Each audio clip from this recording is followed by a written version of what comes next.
Hai, anda bersama kami Galaxy TV.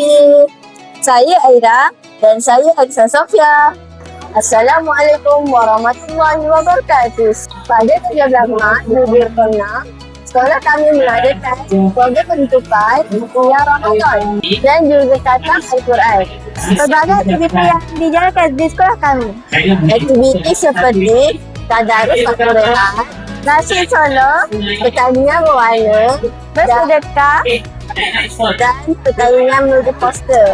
Aktiviti-aktiviti ini dijalankan oleh Unit Bilik Insan dan Panitia Pendidikan Islam.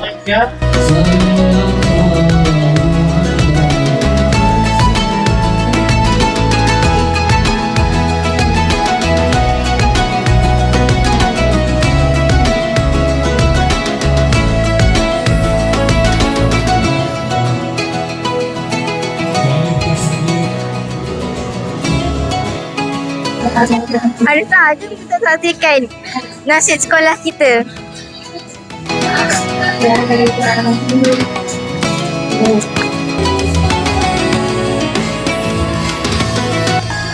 Apakah perasaan awak telah khatam Al-Quran? Perasaan saya berasa seronok dan puas hati kerana saya dapat khatam Al-Quran.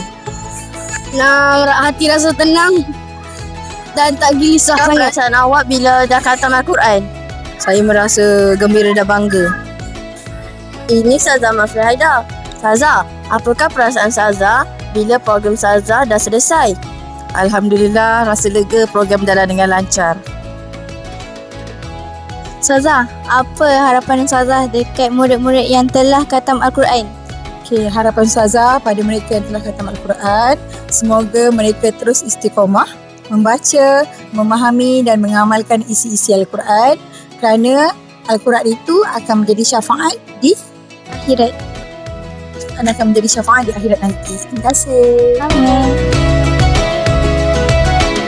Syabas dan Tania. Jangan lupa like dan subscribe.